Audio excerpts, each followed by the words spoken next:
السلام عليكم. النهارده غلاية روتاندو. طبعا الدائرة بتاعت الكهرباء بتاعت الغلاية روتاندو دي مفتاح الكهرباء، تمام. 3 فاز، مفتاح الكهرباء 3 فاز ماشي مباشر على الفيوز. دي فيوز ماشي على الفيوز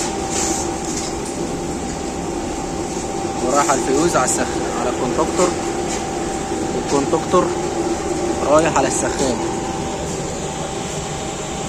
دي السخان، تمام.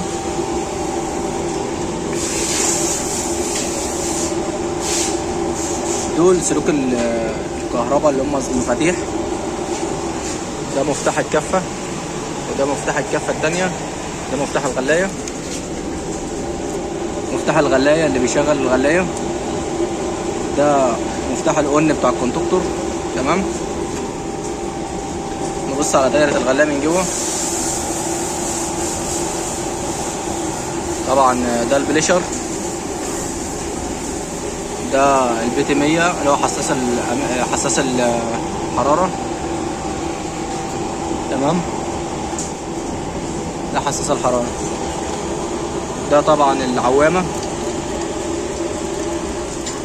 دي العوامة على سويتش واحد. السويتش لما يكون مفتوح بيكون موصل الكهرباء الموتور، والسويتش لما بيتقفل بيوصل الكهرباء للكونتاكتور بتاع السخانات عشان السخانات تشتغل. طبعا البليشر والبي 100 دول متوصلين على التوالي على المفتاح ده اللي هو رايح للسخان. البليشر لو فصل بيفصل السخان، يفصل الكونتاكتور عشان يفصل السخان. البي 100 لو فصل بيفصل الكونتاكتور عشان يفصل السخان. السويتش لو فصل، لو الميه نقصت السويتش بيفصل السخان. طبعا 3 حاجات بتفصل السخان، اللي هو البليشر، البي 100، العوام، تمام. طبعا دي العداد بيكون مشترك مع البليشر، لان طبعا قلنا البليشر ده اللي بيتحكم في الضغط البار بتاع العداد، تمام. وده الموتور، ده صمام الميه بتاع الموتور، وده الشيك بلف اللي هو لازم يكون موجود عشان البخار ما يردش تاني على الموتور.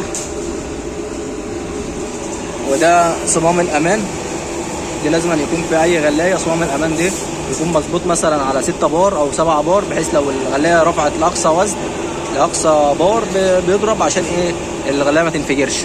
طبعا ده البي 100 اهو مكتوب عليه 156، يعني بيفصل عند درجه حراره 156. طبعا دي حمايه للسخان برضه عشان لو السخان الحراره بتاع ما فيش فيه ميه وشغال معلق يفصل.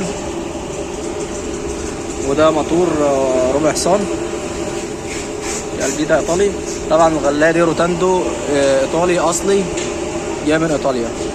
طبعا الغلايه ديت 2 روح، لسه بنجمع فيها دلوقتي.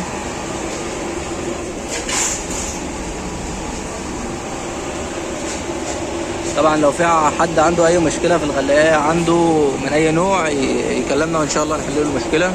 ومحدش ينسى الاشتراك واللايك عشان نستمر في ما هو جديد.